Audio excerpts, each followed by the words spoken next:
All right, good afternoon, everybody. Tom Stimulus with True North Group, and we're here for our Tuesday Facebook Live with the Virginia SBDC and talking about cybersecurity. Now, today's topic is disaster recovery plans. And, automatically, like I said in the past, uh, this industry loves drama. And, so of course everything's a disaster and you have to have a recovery plan and you have to be able to handle this. There's a lot of truth to that, but then again, don't overthink it. It's just like any other plan that you would have to protect yourself. And for the older people that may be watching today, if you remember Dick Van Dyke, he did a public service announcement about if you were ever catch on fire, it was stop, drop, and roll. And then fire departments would do the same thing. So if you've ever had a firefighter come to your school for a presentation, they would talk to you about what to do if you were ever, unfortunately, if you ever caught on fire, and they tell you don't run, don't lose your head, so to speak. Have a plan. And that's really what a disaster recovery plan is. It's a lot of the what ifs. What if this happens, then what are we going to do? And if you don't have a plan for anything for that matter, there's always the chance of additional damage or injuries to occur. Now, in secure or in technology, you can think about, what could happen if your entire business runs from or relies on technology to do some of the key things that service your clients or customers, or help you build a device that you make if you're in manufacturing. You ask yourself, what would happen if this goes down? Now, we've talked about certain types of disasters, or certain types of events that could lead to a disaster. We've talked about viruses and Trojan horses and malware and things like that. And you have a plan. You have antivirus solutions to help mitigate that risk. You have backups. Everything we use with technology is a device, and if it has a moving part or requires electricity, it's going to break. And that's just the way it is. They don't last forever, and a lot of times you can hear the term planned obsolescence, which means that manufacturers only want things to last a certain amount of time so that consumers would be required to buy them again. But what if that computer breaks before it's due? What if that hard drive fails in the middle of the day? What are you going to do?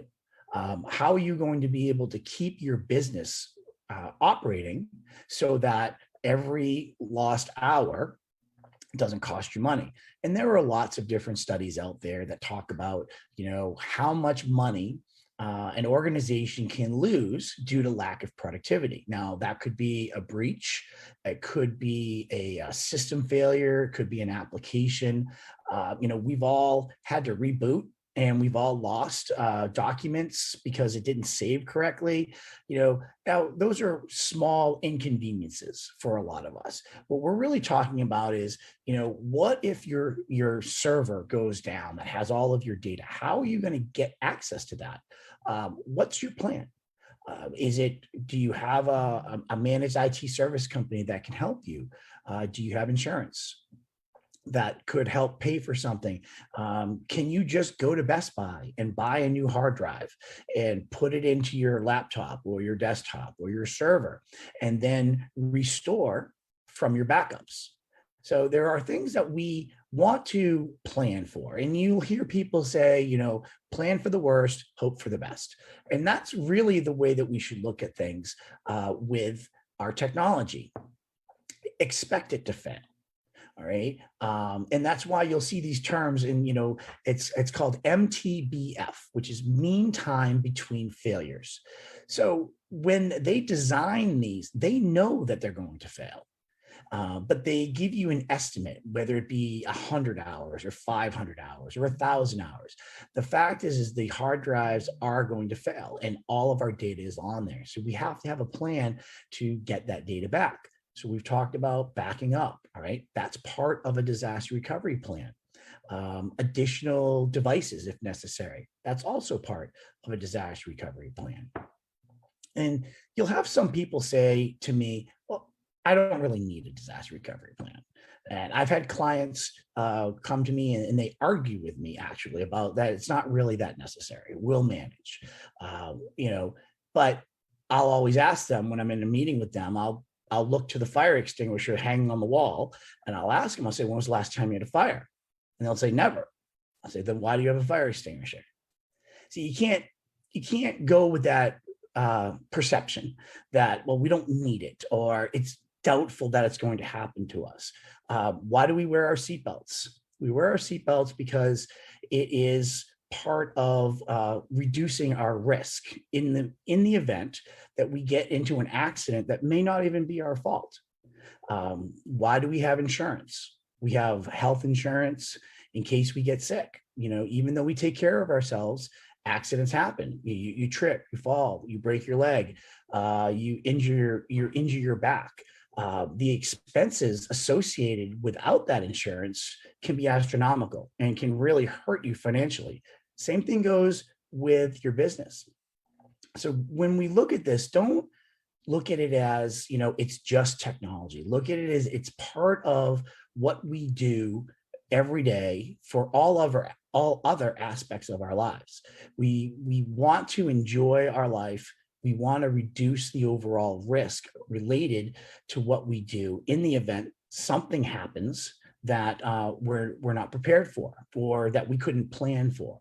So that's what disaster recovery is. It's dealing with the event at its time. Now, next week, we're going to talk about business continuity, and that's how do you run your business on the long term if something completely disrupts, all right? So your office burns down or your building burns down. Now, at that time, that's a disaster, because when you have a disaster, if you have a fire or something in your building, the goal is to protect your lives, protect your loved ones, protect whatever assets that you can do reasonably, but it's really to deal with that specific event. And what can you do to ensure that everyone in your organization is safe, and whatever else you can save. That's really what a disaster recovery plan does. It deals with different events.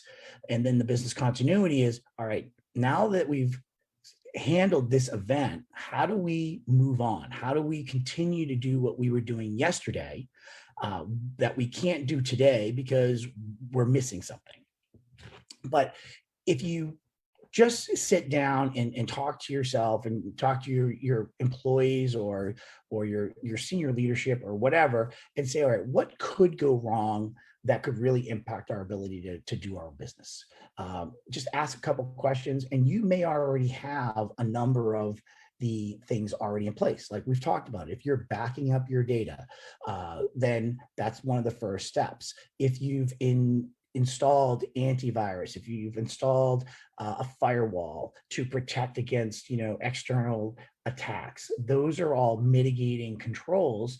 But it's also part of a disaster recovery plan, because it allows you to prevent certain activities, and then you have other controls that detect certain activities, and then you have those next steps.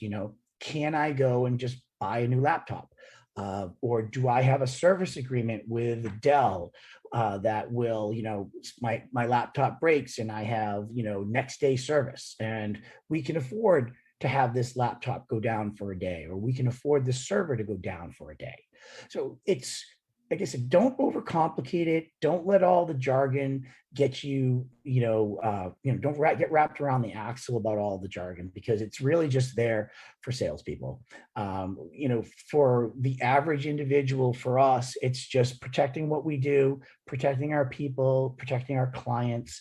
And that's all we're really trying to do. And a lot of it is just some common sense things that we've talked about in the past.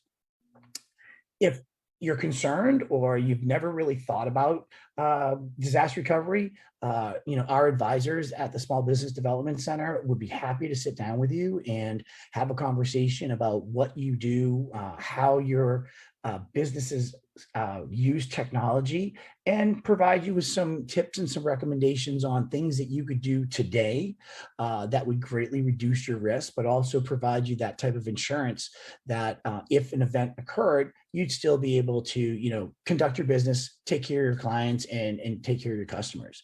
The link is always in the show notes.